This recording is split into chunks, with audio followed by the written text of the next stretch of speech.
2026च्या या फेब्रुवारीला असा विश्वास बसत नाहीये खरं तर की आपण 100वा प्रयोग करतोय. प्रत्येकाचं वादन तयारीचं आहे हेच बघून नाही घेतलं, प्रत्येकाचा स्वभाव बघून सुद्धा प्रत्येकाला घेतलं नाही.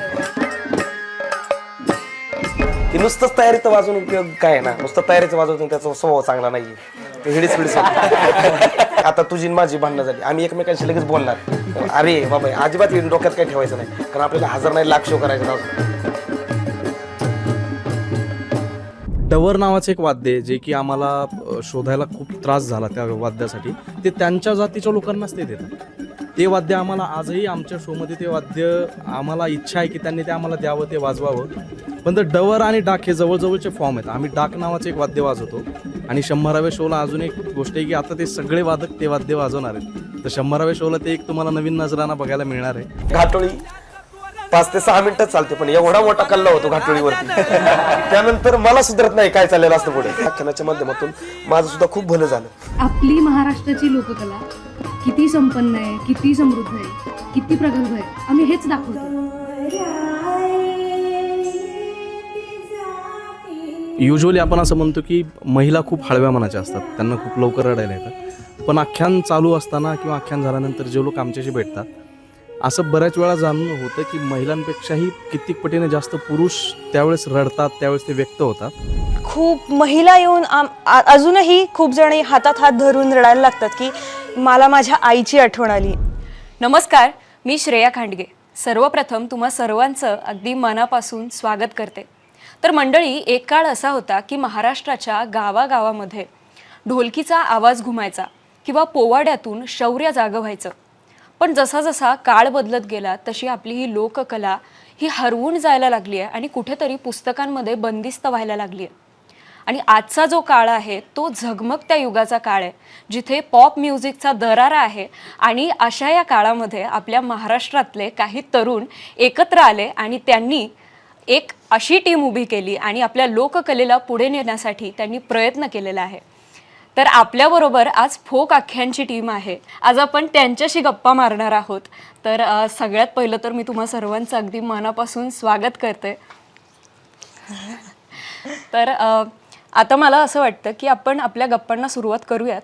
पण त्याच्यापूर्वी ना मला असं वाटतं की आपण आपल्या या गप्पांची सुरुवात ही अवतानानं झाली पाहिजे.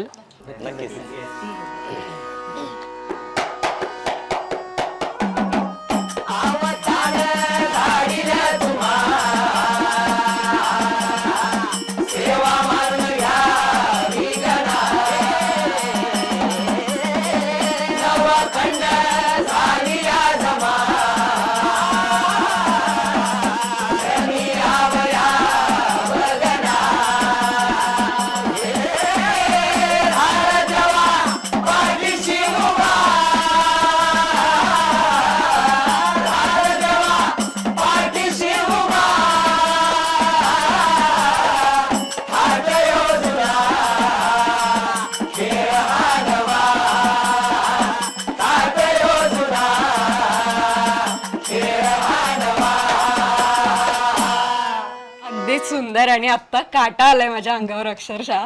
तर आता 2026 हे नवं वर्ष चालू होतं आहे आणि या नवं वर्षामध्ये तुमच्या सर्वांसाठीच एक आनंदाची बातमी मिळाली आहे. ती म्हणजे 7 फेब्रुवारी 2026ला शतकपूर्ती म्हणजे फोक आख्यांचे 100 प्रयोग पूर्ण होत आहेत. तर काय भावना आहेत तुमच्या सगळ्यांच्या आत्ता? खरं तर हा प्रवास सुरू झाला तेव्हा एक असं विजन होतं की आपण याचं खूप मोठ्या रूपांतरात करणार आहोत, किंवा सुरुवात होती की करूया आपण काहीतरी एकत्र मिळून. मग त्या निमित्ताने सगळे भेटलो वगैरे वगैरे सगळं झालं. पण 2026च्या या फेब्रुवारीला असा विश्वास बसत नाहीये खरं तर की आपण 100वा प्रयोग करतोय.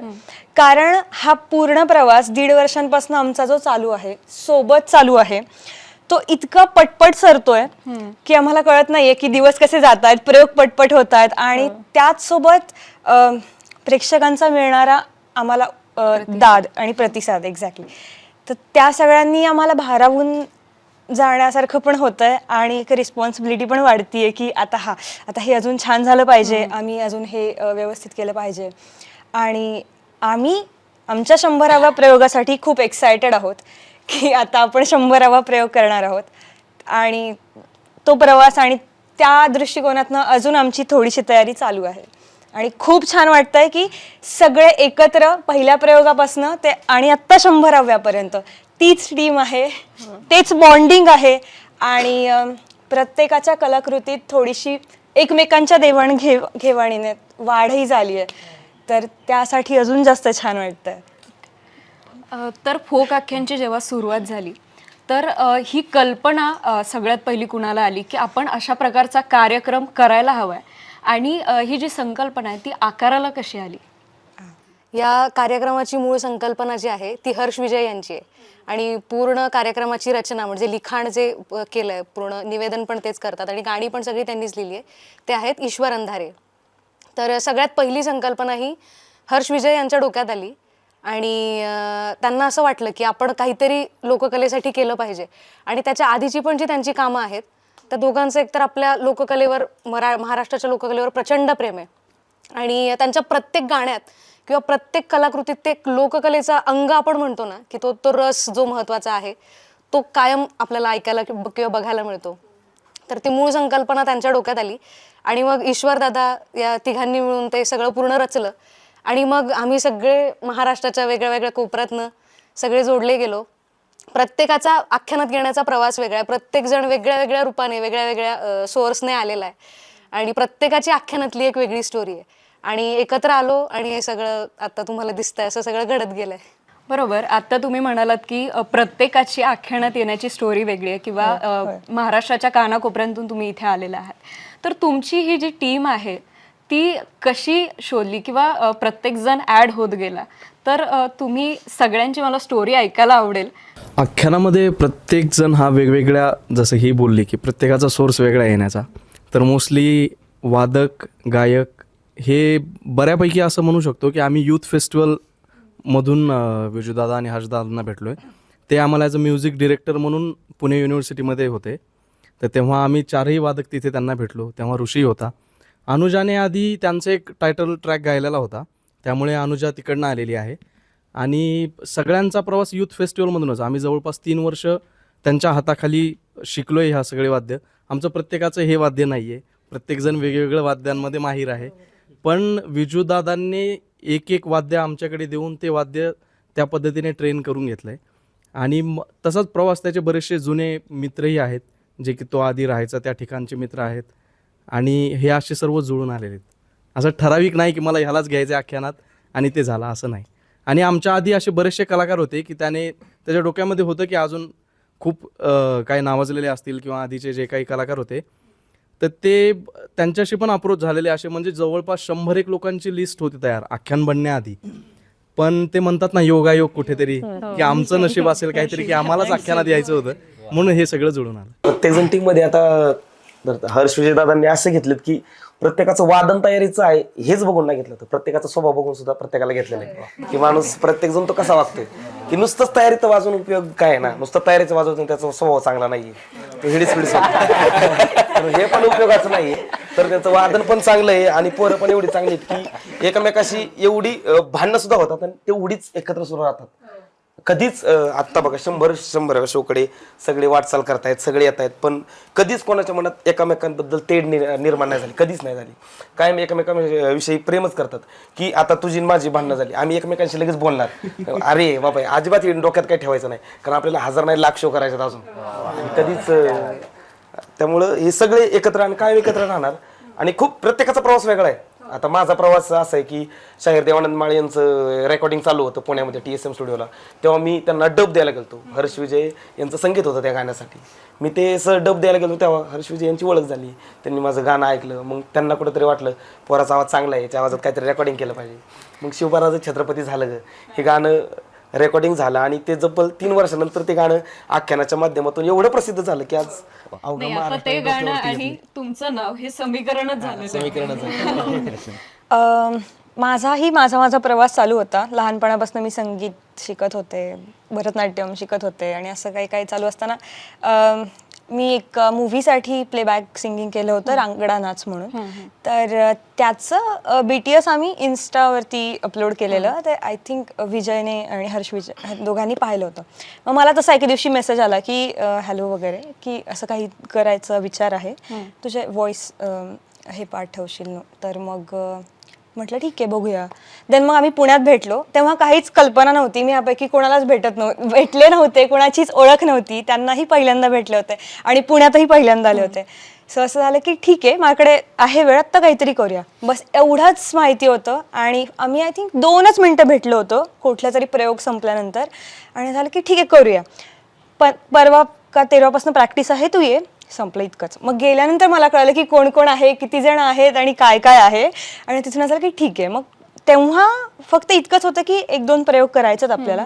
म्हटलं ओके, बाकी पुढे काहीच बोललं नाही. कारण मुळात ज्या दिवशी प्रॅक्टिसला गेले त्या दिवशी मला ते ऐकल्यानंतर असं वाटलं की हे काहीतरी भन्नाट आहे आणि मला हे असंच काहीतरी करायचं. कारण याआधी मी त्यांचं काम ऐकलं होतं.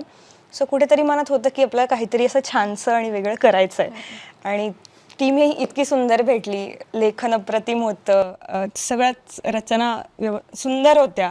मला असं वाटलं की मला कुठेतरी छोटंसं कॉन्ट्रीब्युशन देता आलं तर आवडेल. मी जसं पृथ्वी बोलला की आम्ही सगळे युथ फेस्टिवलला भेटलेलो. त्यानंतर 1 वर्षानंतर हर्ष विजय आणि म्हणजे आम्ही एका प्रोजेक्टमध्ये काम करत होतो, एका सॉन्गमध्ये. तर ती प्रोसेस चालू असताना मी हर्ष विजयकडे मुक्कामी होतो. मग त्यांचं आमच्या रात्रीच्या अशा गप्पा व्हायच्या की मग त्यांनी ते एक कॉन्सेप्ट सांगितली की आपल्याला असं असं करायचंय. आख्यांमध्ये त्यांचा जो थॉट ऐकल्यानंतर मला पण वाटलं की हे आपल्यासाठीच बनलेलं आहे. म्हणजे की माझे वडील पण तेच करत आलेत, भजन, वाघ्या मुरळी, तमाशामध्ये काम करणं वगैरे. तर ते मला भारी वाटलं की वडिलांच्या आवडीचं किंवा मला जे आवडणार आपल्याला याच्यात करायला मिळतंय. त्यामुळे तिथून मग म्हटलं चला मी पण तुमच्यात जॉईन होतो आणि तसं ते सुरू झालंय. आम्ही सगळे युनिव्हर्सिटीमध्येच भेटलो की सेम वादक आम्ही सगळे युनिव्हर्सिटीतच भेटलो. मी पहिले एका म्हणजे भजन मंदिर वगैरे एवढंच वाजवायचो. त्यानंतर कॉलेजतर्फे माझं फेस्टिवल वगैरे झालं सर्व गोष्टी. तर तिथून पुणे विद्यापीठाकडून खेळायला आम्हाला म्हणजे फेस्टिवल वगैरे करायला चान्स भेटला.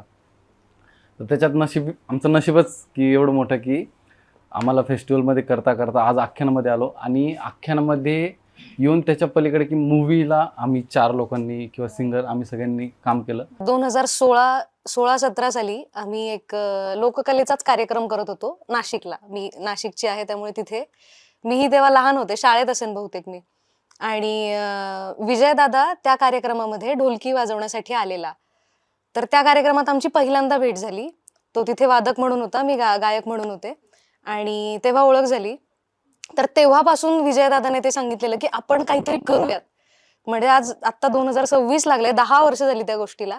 तर एखादी मोठी कलाकृती सत्यात आणण्यासाठी एवढा मोठा लांबचा विचार असावा लागतो, ते तेव्हापासून त्याच्या डोक्यात होतं. तर ते तेव्हा त्याने सांगितलं.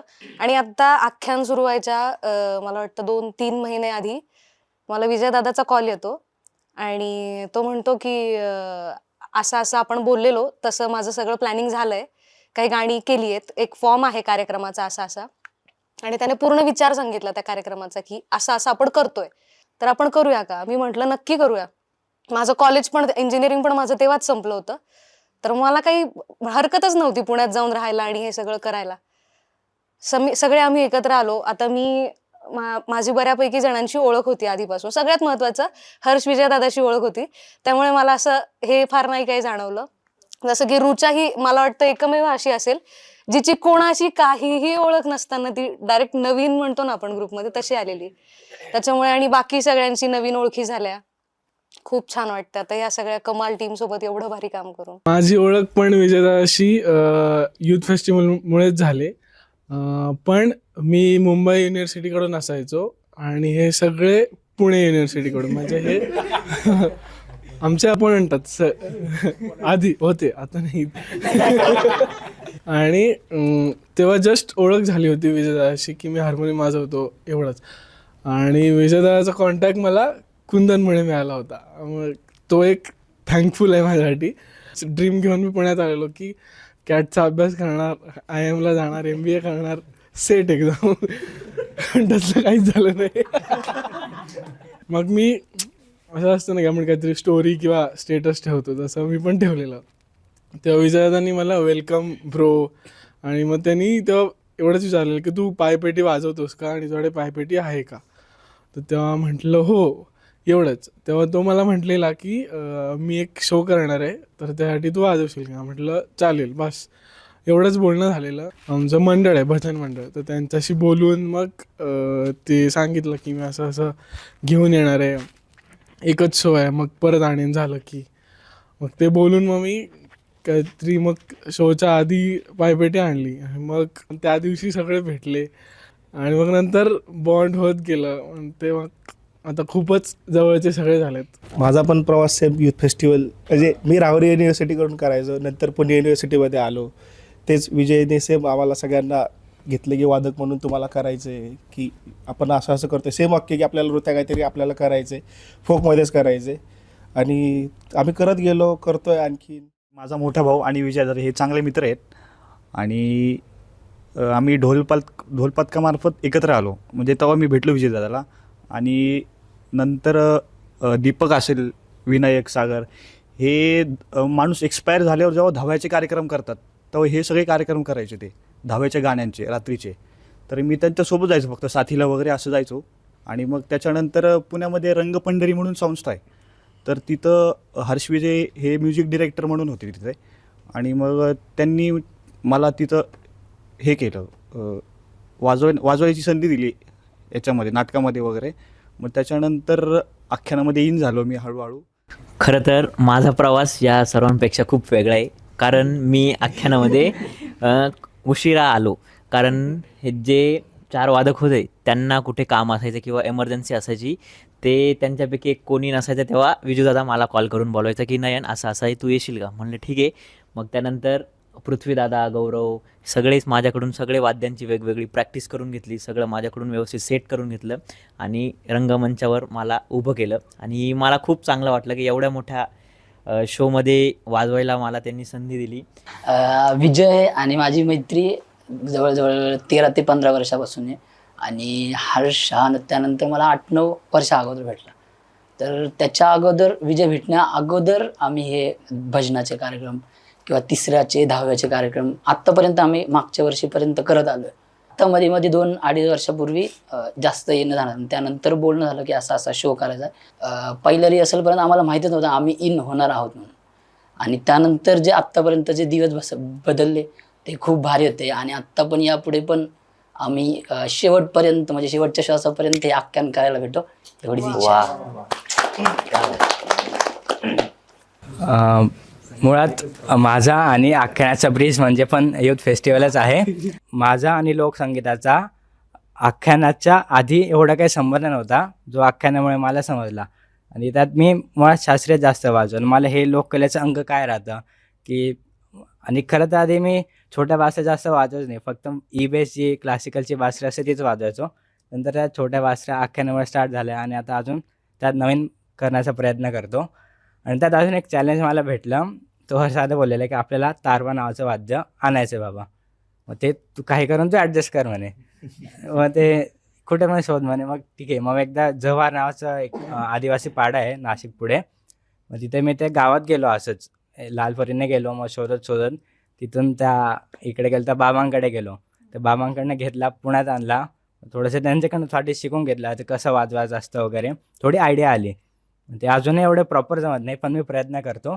आणि मला अभिमान आहे की एक आदिवासी वाद्य मी भारताच्या बाहेर घेऊन जातले, ते पण आख्यानामुळे. तर मी विजयदादाला एक 8-9 वर्ष आधी ढोल पथकातच भेटलेलो.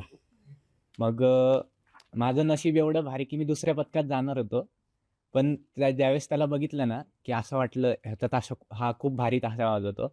मग मी त्या पथकात गेलो आणि मग हळूहळू असे वेगळे वाद्य कळायला लागली. मला तर हे पण माहीत नव्हतं की ढोलकी पण असते, हे असतं ते असतं.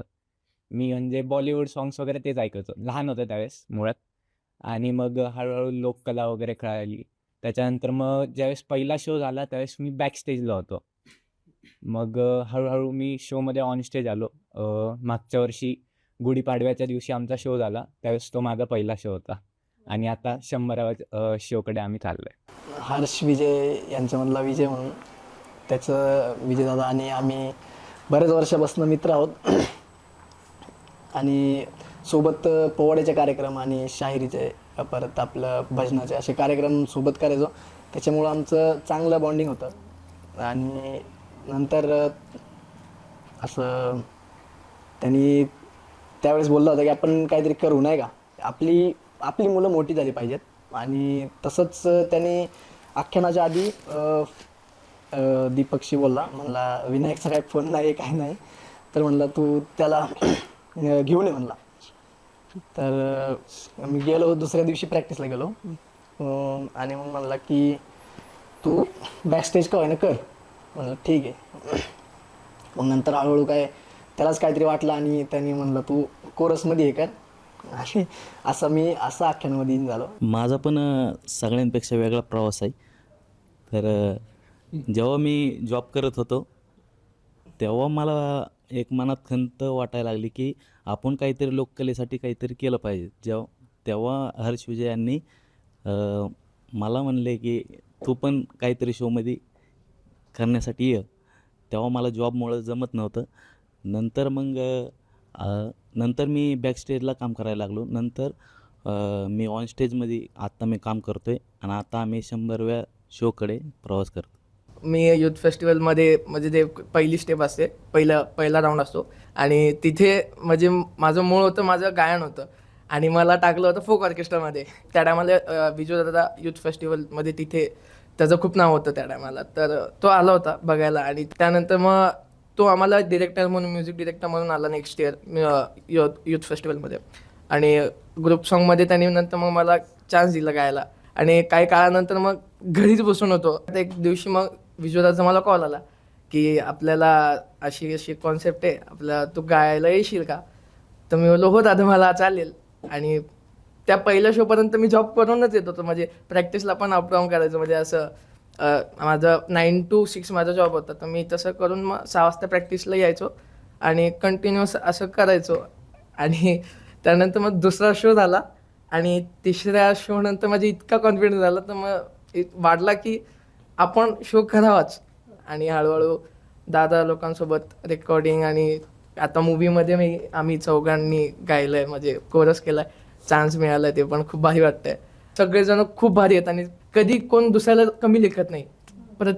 प्रत्येक जण म्हणजे असं की तू मोठा सहा बाबा, तू पण खूप भारी करतोयस, असं करून म्हणजे सगळे एकाला खांद्याला खांदा देऊन आम्ही पुढे चाललोय. आणि तू आत्ता जे बोललात खरंच खूप हे आहे, कारण सगळ्यांना माहिती की तुझा प्रवास कसा आहे, पण तरीही टक लावून ऐकतायत सगळं तुझं. सगळे ऐकतायत आणि हे दिसून येतं. जसं की मागाशी पण म्हणाले, शाहीर म्हणाले की स्वभाव असायला लागतो आणि हे दिसून येतं तुमच्या सगळ्यांमध्ये. खरं तर आम्ही संप्रदायातून आलेलो आहे. खरं म्हणजे आता मी, ऋषी, पृथ्वी, परत चंदू, आम्ही असे संप्रदायातून आलेलो मुलं आहोत.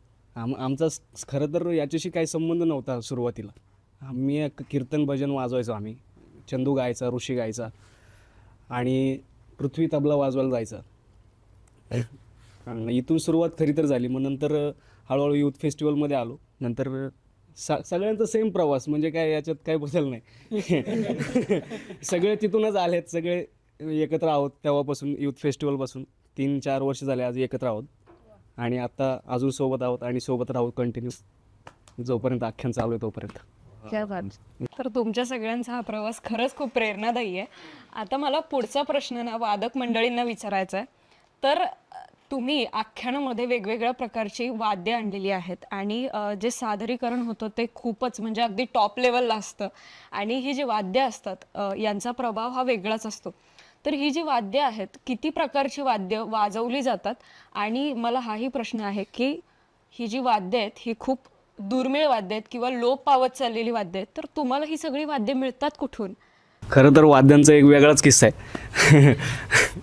आता बघायला गेलं तर डोंबारी ढोल म्हणून एक प्रकार आहे आमच्याकडं, तो ताल कचेरी म्हणून एक प्रकार आहे, त्यात सगळी वाद्य वाजतात. ही सगळी डोंबारी ढोल ही आम्हाला सासवडला मिळाली होती.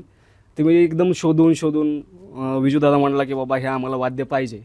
मग आम्ही सगळे गेलो, कुठेतरी शोध लावला. हे आता जी पोतराज लोक असतात ती वाजवतात डोंबारी ढोलचे तिथे, तर ती विजूदादा म्हणला आम्हाला हे वाद्य पाहिजे. मग आम्ही सासवडला गेलो, सासवडून ते घेतलं. त्याचा एक वेगळाच, तो माणूस देतो म्हणला 1 दिवस 2 दिवसात, त्यांनी लावले 10 दिवस. जेव्हा आम्हाला पाहिजे तेव्हा नाही दिलं त्यांनी, पण लेट दिलं, पण दिलं त्यांनी, लेट दिलं. नंतर पखवाज आम्ही घ्यायचो, याच्याकडून घे. आधी पखवाज कमी होते, माझे 2 होते, परत इथला आख्यानातला 1-2 होते. मग असे आम्हाला अजून स्पेअरला पाहिजे होते, पण त्याचा बाबा ये तू दे बाबा आम्हाला 2 दिवस, तू दे 2 दिवस, असं करून काही विद्यापीठातले काही ते असं सगळं मिळून वाद्य गोळा केले पहिल्या शोला आम्ही.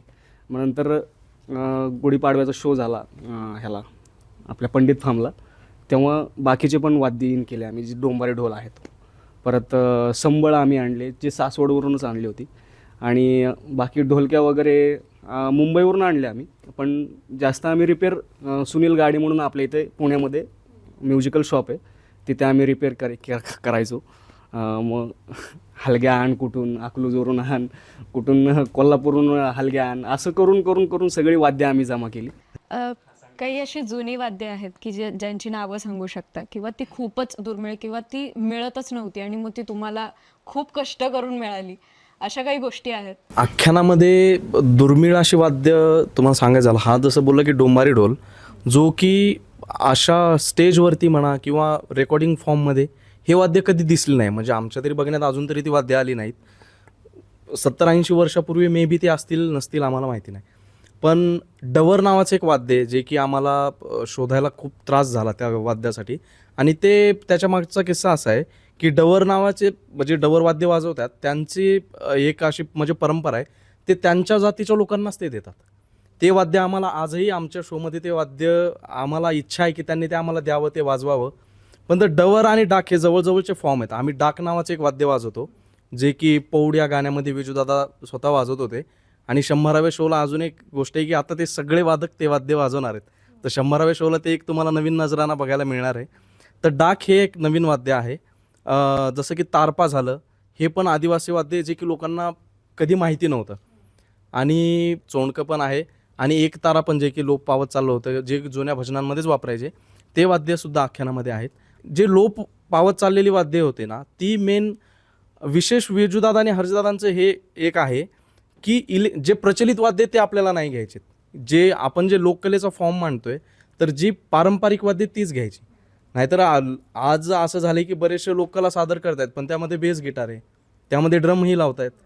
पण हे न करता आपल्या मराठी लोकसंगीताच्या वाद्यांमध्ये काय ताकद आहे हे दाखवून देण्यासाठी त्यांनी एवढा सगळा थाट रचला आहे. आणि हे सगळे लोप पावत चाललेली वाद्य आज लोकांना आवडायला लागलीत. लोक आज आख्यान झालं की त्यांच्या मुलांना दिमड्या घेऊन देत आहेत. लोकांना दिमडी म्हणजे काय हे सुद्धा माहिती नव्हतं. आम्हाला बरेचशा शोला आधी आम्ही स्टँडीज लावायचो की ही दिमडी आहे, ही कुठल्या गाण्यात वाजते, हे पखवाज आहे, हे कुठल्या गाण्यात वाजतं, हे सगळं आधी आम्हाला एक्सप्लेन करावं लागायचं. पण आता लोक स्वतःहून आमच्याकडे येतात, दादा हे आम्ही वाद्य शिकतोय, हे आम्ही वाद्य घेतलं आहे.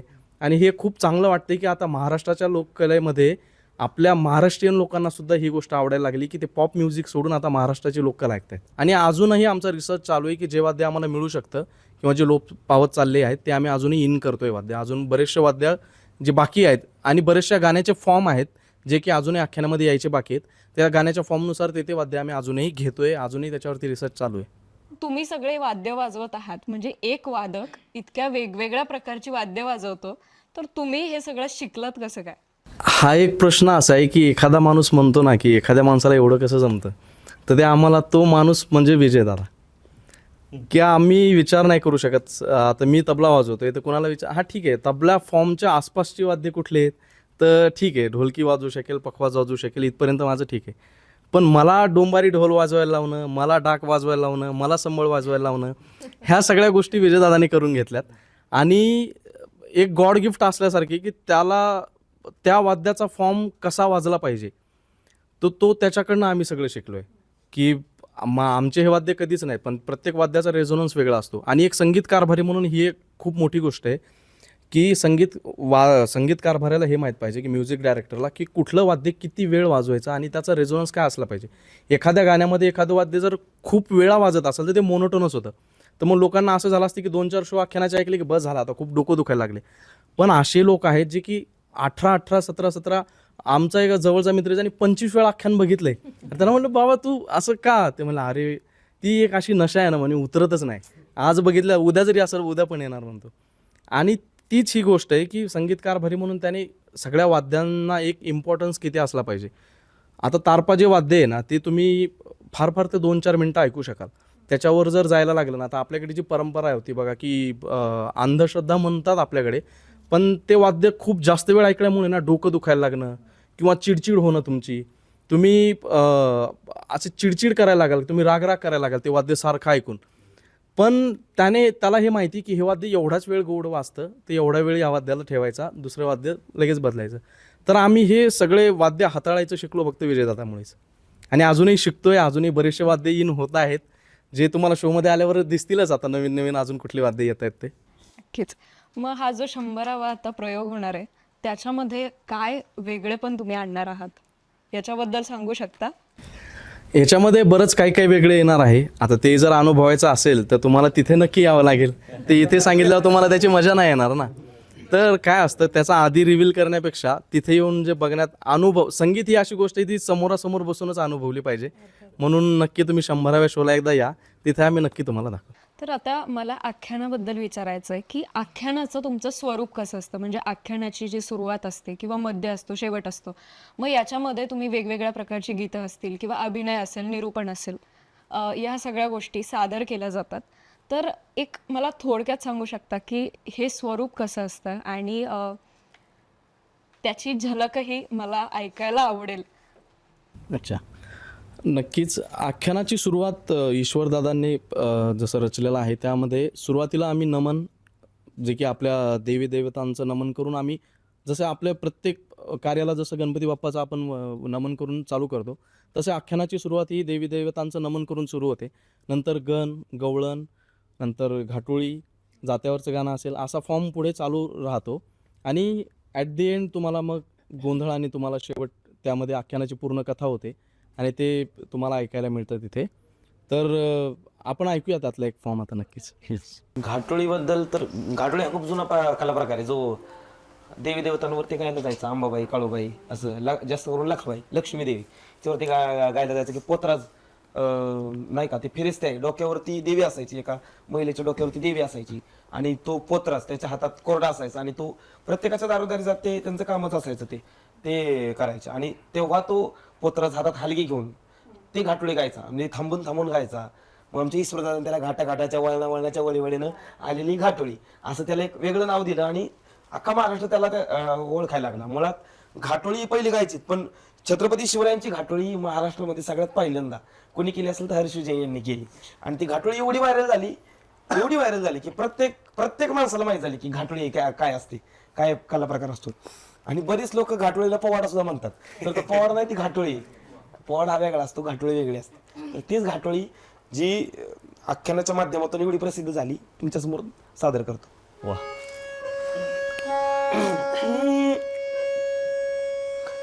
स्वराज्याचा तोरण बांधिले शिवबन राजान, अहो सोहळा मराठी मातीचा सण ह्यो आला रे.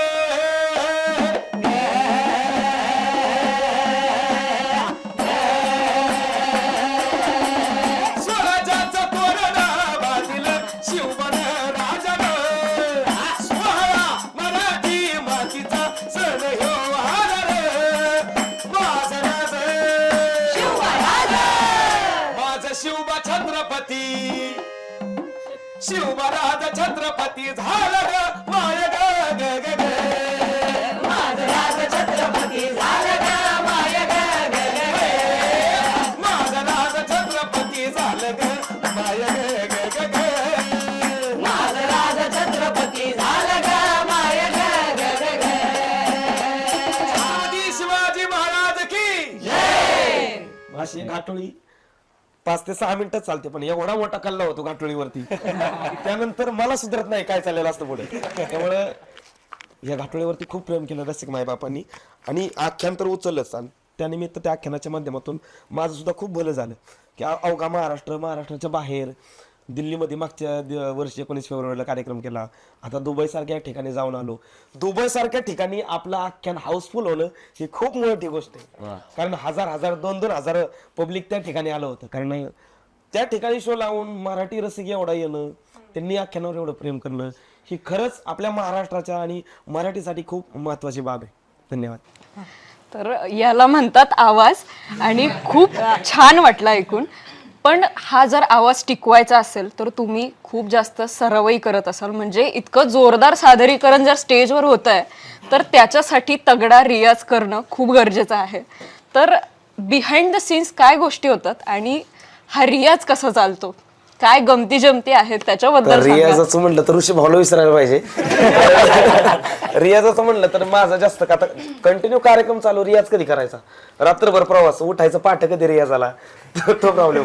आजच सकाळी आम्ही आलोय 7 वाजता आलोय घरी. सगळ्यांच्या झोपा पण नाही झाल्या अजून, प्रत्येकाचे डोळे आता त्यांच्यामुळेच घातलंय, डोळे लाल झाले. रियाज असतो आणि आता रोज फिरतोयच आम्ही, आमचा सोबतच रियाज असतो, आख्यानाच्या माध्यमातूनच रियाज होतो, चांगला होतो. घरी असल्यावर घरी होतो, कार्यक्रमात असल्यावर कार्यक्रमाच्या माध्यमातून तासभर आधी 2 तास आधी प्रॅक्टिस होते, रियाज होतोच. त्यामुळे माझा लोकसंगीताचा बेस आहे, त्याचा चांगला क्लासिकलचा बेस आहे, त्यामुळे रियाजाच्या माध्यम त्याला जास्त माहिती आहे. कुठली म्हणजे गाण्याचा कुठलाही फॉर्म झाला तरी क्लासिकल हा बेस आहे. आम्ही पण आता शोच्या आधी एखादा 2 दिवस वादक सगळे सोबत म्हणजे रिहर्सल असतेच आमची. पुण्यामध्ये यशवंतराव नाट्यगृहाच्या शेजारी आमचा एक हॉल आहे, तिथे आम्ही सगळी जे काय आता समजा शोवरून आलो, वाद्य ठेवली, त्यानंतर काय नंतर कोणी बघायला जात नाही तिथे. ज्या दिवशी शो असेल त्या दिवशीच जाणं असं योग्य नाही ना. मग त्याआधी आमची रिहर्सल असते की वाद्यांचा मेंटेनन्स वगैरे सगळ्या गोष्टी व्यवस्थित आहे की नाही. किंवा विजू दादाला अचानक त्याचं डोकं असं आहे की म्हणजे ऑन स्टेज त्याला काही पण सुचतं. ते काय म्हणतात मॅजिकल माइंड येतो. आणि त्याचं असं की एखादं नवीन पिकअप त्याला आठवला किंवा एखादी गाण्यामध्ये काहीतरी व्हेरिएशन आठवलं किंवा काहीतरी त्याला सुचलं तर तो लगेच वादकांना किंवा आम्हाला सगळ्यांना मिळून तो लगेच बसून घेत होते. तर हाच शोच्या आधी असा आमचा रिहर्सलचा सगळा. मग जो सराव केला जातो तोच स्टेजवर होतो की तिथे पण काहीतरी वेगळे पण येतं अचानक? तिथे आता ते काय विजूदादाचं डोकं येते, ते काय पण होऊ शकतं तिथं. आता अचानक सुंबरण गायचंय आणि माग वादकांना हे वाजवायचे बरं का, हे सगळे हँग होतात टाइम टायमाला. हे आमच्यापेक्षा जास्त वादक पृथ्वी चांगला तो लीड करतो. ठेकाचे काय होतं, अचानक 6 मात्रा असले तर 5.5 मात्राच होतो, असं हे पृथ्वीदादाला माहिती आहे. खूप चेंज होतं पण जास्त काय नाही होत, थोडं थोडं होतं. बाकी जास्त चेंज असेल तर त्याच्या आधी प्रॅक्टिसच होते आणि प्रॅक्टिस झाल्यानंतर ते आहे तसं सादरीकरण तिथं होतं. बाकी जास्त चेंज करून चालणार नाही. आम्हाला पण त्याची सवय झाली की ऑन दी स्पॉट जो सांगतो की नाही का, आता एक ठरलेलं वेगळं असतं, काय काय वेळेस त्याच्या डोक्यात आलं की हे चांगलं वाटेल त्याच्यापेक्षा बेटर, ऑन द स्पॉट करावंच लागतं आम्हाला. ऑन द स्पॉट नाही का, म्हणजे तुम्हाला करायचंच आहे, तुम्ही नाही म्हणूच शकत नाही. बोलला ते असं. त्यामुळेच खरं तर आम्ही तयार पण त्या कारणामुळे झालो की नवीन कलाकारांना जर तुम्ही सांगशाल की हे नाही बाबा हे वाजवायचं, ते लोक नाटकी करतात किंवा नाही असं नाही, त्याच्यापेक्षा सोपंच बरं वाटतं. आम्हाला त्याची सवय झाली आणि त्या कारणाने आमचं चांगलं पण झालं की नाही का. आम्हाला कोणी सांगतं तो पण सांगतो किंवा मग दुसरा कलाकार पण कोणी येऊन सांगतं की थोडं अवघड आहे दादा, किसकडे वाजवशाल, तर आमची पण थोडी हिंमत होते मग त्याच्यामुळे, त्याच कारणामुळे बस एवढं त्याचं हे. तर आता फोक आख्यानाचा हा जो कार्यक्रम आहे, आख्यान म्हटलं की ते लोकांच्या भावनांशी जुळलेलं आहे किंवा त्याचा आपण म्हणूयात की डायरेक्ट संबंध हा लोकांच्या भावनेशी आहे. आणि अनेक असे व्हिडिओज पाहिलेले आहेत मी की ज्याच्यामध्ये लोक अक्षरशः रडतात आख्यान पाहिल्यावर. तर तुमच्या ह्या लोकांच्या भावना काय असतात? ॲक्च्युली आमचा जेव्हा एक सांगीतिक थाट समजा झाला आणि त्याच्यानंतर अगदी पहिल्या शोपासून हे चालत आलंय की लोक येतात भेटायला आणि कितीही उशीर होऊ द्या, आम्हाला आवरायला कितीही वेळ लागू द्या, लोक खास भेटण्यासाठी थांबतात. त्यांनी जर ठरवलं त्यांना चंदूला भेटायचं तर चंदूला भेटल्याशिवाय जाणारच नाही. त्यांनी ठरवलं त्यांना ऋषीला भेटायचं ते भेटल्याशिवाय जाणारच नाहीत. इतकं लोकांचं प्रेम आम्हाला मिळतंय. आणि हे सगळं ऐकल्यानंतर, हे सगळं पाहिल्यानंतर ते खूप भारावून जातात.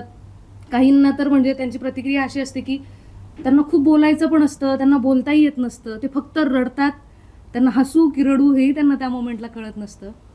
आणि मला असं वाटतं की सगळे असं म्हणतात की तुम्ही हे जे काही करता हे फार भन्नाट आहे, हे खूप कमाल आहे, हे कधीही आम्ही अनुभवलं नव्हतं. पण मला असं वाटतं की आपली महाराष्ट्राची लोककला किती संपन्न आहे, किती समृद्ध आहे, किती प्रगल्भ आहे, आम्ही हेच दाखवतो. वेगळं असं आम्ही काही करत नाही. आपलं जे प्युअर आहे, आपलं जे मातीतलं आहे अस्सल खरं, तेच आम्ही दाखवतोय आणि तेच इथून पुढच्या येणाऱ्या सगळ्या पिढ्यांना दाखवण्याचा आमचा हेतू आहे. आणि लोक खूप भारावून जातात, खूप छान आम्हाला प्रेम देतात. आत्ताच अलिबागला आम्ही आत्ता मागचा सांगीतिक थाट आत्ता करून आलो इथे. तर लोकांचं असं की जेवायला बाहेर जाऊ नका, मी इथेच राहतो मागे, माझ्या घरी या जेवायला. आणि मी सांगितलंय पुरणपोळ्यांचा स्वयंपाक घरी झालाय. एवढं लोकांनी काय म्हणत आपण प्रेमाने गृहीत धरलेलं असतं आम्हाला की हे आमच्याकडे येतील, आमच्याकडे राहतील, खातील. लोक येऊन म्हणतात पुढच्या वेळी आलात की कुठेच राहायला जाऊ नका, मी इथेच राहतो, मी इथेच राहते, माझ्याकडे राहायला या. मग घरच्यांना भेटायला घेऊन येतात. पहिल्यांदा आले तर एकटे समजा आलेले असतील तर दुसऱ्यांदा मित्रमैत्रिणींना घेऊन येतात, फॅमिलीला घेऊन येतात आणि स्वतःही येतात 20-20, 25-25 वेळा थाट बघायला येतात आमचा. आणि खूप प्रचंड प्रेम अख्ख्या महाराष्ट्रभरातनं काय तर अख्ख्या जगभरातनं आम्हाला मिळतंय. मला वाटतं की आता भावनांचा विषय निघाला तर आख्यानामध्ये 9 माळा आहेत बरोबर. ते प्रत्येक माळा व्यक्तीला त्याच्या वेगवेगळ्या भावनातनं जास्त टच करून जातात. कारण जसं आपण पाहतो पहिल्यांदा गण आहे, मग गवळण आहे, जी बोबडी गवळण आहे, ऋषी गातो सुंदर. त्याच्यानंतर घाटोळी येते. घाटोळी ही शाहिरांच्या आवाजात आहे आणि ती खूप उडत्या चालीची वगैरे आहे. तर ते कुठेतरी आनंद देणारं आणि शौर्याचं हे आहे. त्याच्यानंतर आम्ही चौथ्या माळ्याला येतो जात्यावरची ओवी, जी की ती जास्त सॉफ्ट आम्हाला वाटते. कारण की पूर्ण ह्याच्यामध्ये सुरुवात इथे होते की भावनिक थोडासा सॉफ्टनेस यायला. आम्हाला याची कल्पना नव्हती जेव्हा सगळ्यात पहिल्यांदा आम्ही ती गाणार होतो जात्यावरचं गाणं. आणि आम्ही गायल्यानंतर पहिला प्रयोग झाला तेव्हा सगळ्यांच्या प्रतिक्रिया आल्या छान वगैरे. पण त्याच्याही पलीकडे जाऊन असं काहीतरी अनुभवायला मिळालं की खूप मुलींच्या डोळ्यात पाणी होतं प्रचंड. खूप महिला येऊन अजूनही खूप जण हातात हात धरून रडायला लागतात की मला माझ्या आईची आठवण आली. आणि असं बरंचदा घडलंय की खूप जण येऊन सांगतात की रिसेंटली माझी आई पास झाली किंवा माझी आजी आजारी आहे आणि मला तिची आठवण आली आहे आणि मी आता उद्या जाऊन तिला भेटणार आहे. म्हणजे ते इतकं टच होतं आणि तसा अनुभव पाहिल्यानंतर असं वाटतं की अरे ठीक आहे, म्हणजे आम्ही जे गातोय हे इतकं अपेक्षा केली नव्हती कधीच. फक्त एक प्रामाणिक भाव होता, जसं आहे तसं मांडायचं. त्याच्यानंतर मग पुढे जाते लव्ह सॉन्ग आहे, तिथे लोकांना वेगळ्या स्टाईलने ते भावतं. त्याच्यानंतर असं करत करत पूर्ण 9 माळा त्या आख्यानाच्या प्रत्येक माणसाच्या भावभावनांना स्पर्श करून जातं. तर त्यामुळे कदाचित लोक शेवटापर्यंत आल्यानंतर जी भैरवी गोंधळ जो आहे ती भैरवीत आहे, दी एंड म्हणू शकतो आपण. आणि ती पूर्णतः कथा, असं ते पूर्णतः बांधलेलं जे आहे सुंदर, त्याच्यामुळे कदाचित लोकांना ते भावतं आणि आपलंसं वाटतं आणि ते पुन्हा पुन्हा येऊ इच्छित होतं. तुम्ही जो प्रश्न विचारला ना की लोकांची भावना काय, तर असा एक किस्सा आहे की आख्यान जेवढं लोक अनुभवतात त्यापेक्षा जास्त लोक रीलवरती अनुभवतात. कारण लोकांना पहिला प्लॅटफॉर्म रीलच आहे आख्यानाचा. तर असा एक फॅन होता की तो नांदेडवरून आला होता आणि आख्यानाचं जे काय तिकीट भेटतच नाही लोकांना. म्हणजे ऑब्व्हियसली ते संख्या आपली थिएटरची लिमिटेड आहे आणि असं. पण एक फॅन होता, तो नांदेडवरून आला होता आणि आमचा गणेश कलाला शो होता, तिथं 3000 कॅपॅसिटी आहे ऑलमोस्ट. तरी त्याला तिकीट भेटलं नव्हतं. तो 5 तास थांबला होता थिएटरच्या बाहेर. फक्त दादा मला तिकीट नाही भेटलं, ठीक आहे, पण मला तुम्हाला भेटायचं आहे. म्हणजे एवढं एका कलाकाराला किती. आणि लोकसंगीतात आपण करतो आणि आपण लोक कलाकार आहोत आणि कलाकारांना असं भावना की बाबा 5 तास माणूस थांबलाय की दादा फक्त तुम्हाला भेटायचं आहे, तिकीट नाही भेटलं. सेम किस्सा काल की आम्ही कालचा शो अलिबागचा करून आलो आणि आम्ही आमचं झालं आवरलं, आम्ही निवांत जेवण वगैरे करून आलो. एक 4 मुलं यंग मुलं थांबली होती, 3 तास थांबली होती आमच्यासाठी. आम्ही जेवण वगैरे करून ऋषी दादा आम्ही सगळे चाललो होतं. म्हणजे दादा आम्हाला भेटायचं, फक्त भेटायचं तुम्हाला. ह्याच्यापेक्षा काय असं एक कलाकाराला करू शकतो की ह्याच्यापेक्षा सॅटिस्फॅक्शन काहीच नाही दुसरं. आख्यानामध्ये अशी एक गोष्ट आम्हाला प्रकर्षाने जाणून आली की युजली आपण असं म्हणतो की महिला खूप हळव्या मनाच्या असतात, त्यांना खूप लवकर रडायला येतं. पण आख्यान चालू असताना किंवा आख्यान झाल्यानंतर जे लोक आमच्याशी भेटतात, असं बऱ्याच वेळा जाणून होतं की महिलांपेक्षाही कित्येक पटीने जास्त पुरुष त्यावेळेस रडतात, त्यावेळेस ते व्यक्त होतात. आणि अजून एक गोष्ट की एखादा माणूस जर तुमच्या प्रत्येक शोला हजर आहे आणि तो जर एखाद्या शोमध्ये अचानक तुम्ही वाजवताय आणि तुम्हाला रडताना दिसतोय, तर म्हणजे ते आख्यान कुठल्या लेवलला चालत असेल ते माहिती नाही. आणि त्या तसे प्रसंग आमच्यासोबत घडलेले आहेत. आमचे जे प्रोड्युसर आहेत भूषण मेहरे सर आणि रणजित गुगळे सर, असं बऱ्याच वेळा झाले आणि आम्ही असं समोर बघत असतो की पहिला गन चालू झाला आणि या दोघांच्याही डोळ्यामध्ये पाणी दिसतं. म्हणजे असं प्रत्येक शोला नाही होत, पण काही काही शो असे असतात त्यांच्यासाठी पण भावनिक, की ते असं बोलून जातात की आजचा जो शो होता ना तो आम्ही शब्दात सांगू नाही शकत म्हणे. ते प्रत्येक शोला आजच्या पहिल्या शोपासून ते आजचा जो 92वा शो आम्ही करून आलो त्या प्रत्येक शोला ते सोबत आहेत. आणि त्याच्यातून असं जाणवतं की आख्यान हे एक वेगळ्या लेवलला काहीतरी आहे. ते प्रत्येक वेळेस काही ना काहीतरी वेगळा अनुभव देऊन जातं. जर एखाद्या माणसाने 92 शो बघत आलाय तो आणि त्याला त्या आख्यानामध्ये जर रडायला येत असेल तर ते काहीतरी नक्कीच वेगळं आहे जे आम्ही शब्दात नाही मांडू शकत. आणि त्यांना जर तुम्ही हा प्रश्न विचारला तर तेही ते शब्दात व्यक्त नाही करू शकत की त्यांना त्यावेळेस काय वाटलं होतं नेमकं ते ऐकून. आणि ही एक खूप मोठी पोच पावती की आपलं लोकसंगीत हे किती मोठं आणि किती भव्य आहे त्याचं. भावनात्मक अनुभव म्हणजे आत्तापर्यंत लोकांचं आम्ही बघितलं, पण आमचा स्वतःचा पण एक अनुभव आहे की आत्तापर्यंत जे होत आलं ना तिथपर्यंत म्हणजे जेव्हा जेव्हा नाही का शेवटची ही ओळ येते ना, राहर देवा पाठीशी उभा, तेव्हा आत्तापर्यंत शोला आहे ना नकापासून ते डोकापर्यंत काटा येतो असं अंगाला. खूपच सुंदर. तर काही दिवसांपूर्वी फोक आख्यांचा दुबईमध्ये प्रयोग झाला. तर काय तेव्हाच्या भावना होत्या किंवा तुमचा अनुभव कसा होता आणि प्रेक्षकांचा प्रतिसाद तेव्हा कसा होता? कारण आंतरराष्ट्रीय स्तरावर तुमचा पहिला प्रयोग होता, तर त्या भावना कशा होत्या? तर दुबईचा आख्यानाचा आणि आमचा म्हणजे इंडिव्हिज्युअल आमचा वैयक्तिक आमच्या टीममधला एकही कलाकार याआधी परदेशवारीला कधीच गेला नव्हता. ही एक खूप मोठी गोष्ट आहे आमच्यासाठी की ॲज अ टीम म्हणून आम्ही पहिल्यांदा परदेशवारी करतोय. आणि आमच्या प्रोड्युसरचं असं म्हणणं होतं जाणार तर सगळे सोबत जाणार, एक जरी नसेल तर आम्ही जाणार नाही. परदेशवारी ठरताना तुम्हाला माहिती आहे बाहेरचे देशामध्ये जायचं असेल की त्यांचे रूल नाही तुम्ही 20 जणांची टीम आहे मग 15मध्ये ॲडजस्ट करा, मग तुम्ही 10 वाद्य वाजत आहे नाही 5च घेऊन या इथे तेवढं नाही.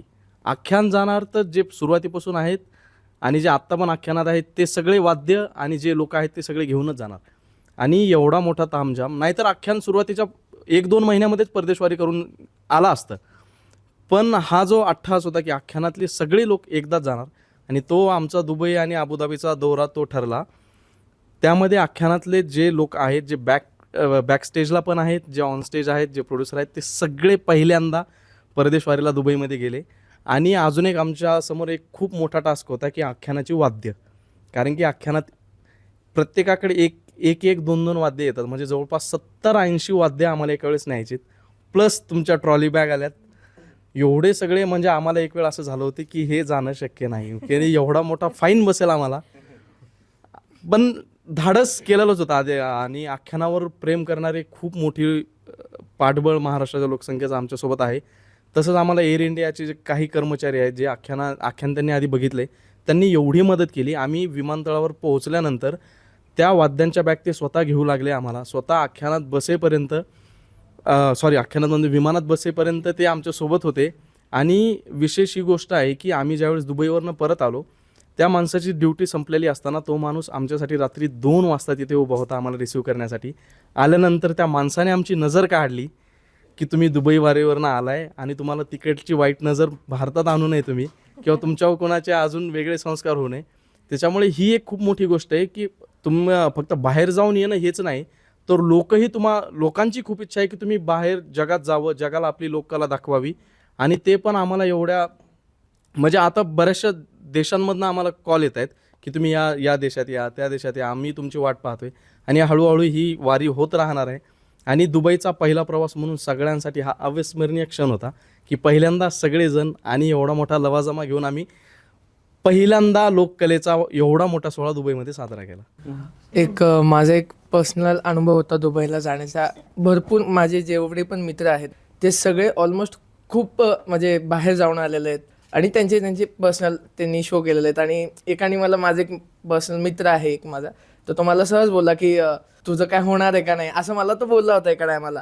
आणि आता त्यांनी दुबईचे माझे काही फोटोज आणि त्यानंतर आख्यानाचं बघितलं मुळात, आणि तो लिटरली रडला माझ्यासमोर आणि मला बोलला की यार तू एवढ्या मोठ्या टीमसोबत आहे. आणि माझंही खूप मोठं स्वप्न होतं की मला दुबईलाच जायचं आहे आणि कोणत्या तरी शोसाठीच मला जायचं आहे.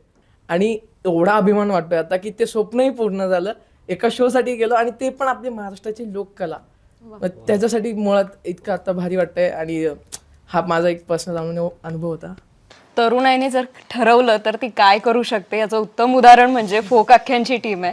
आणि आता मला हेच म्हणायचं आहे की हा जो लोककलेचा वारसा आहे तर तो तुम्ही पुढे नेत आहात, जगभर नेत आहात. तर तुमच्या या कामासाठी मी खूप खूप मनापासून सदिच्छा व्यक्त करते. आणि असाच हा जो कार्यक्रम आहे, साता समुद्रापार न्या, महाराष्ट्राचा जो आवाज आहे, ही जी ऊर्जा आहे ती अशीच पुढे न्या. खूप खूप सदिच्छा तुमच्या कामासाठी आणि खूप छान वाटलं तुमच्या सर्वांशी बोलून. खूप खूप धन्यवाद.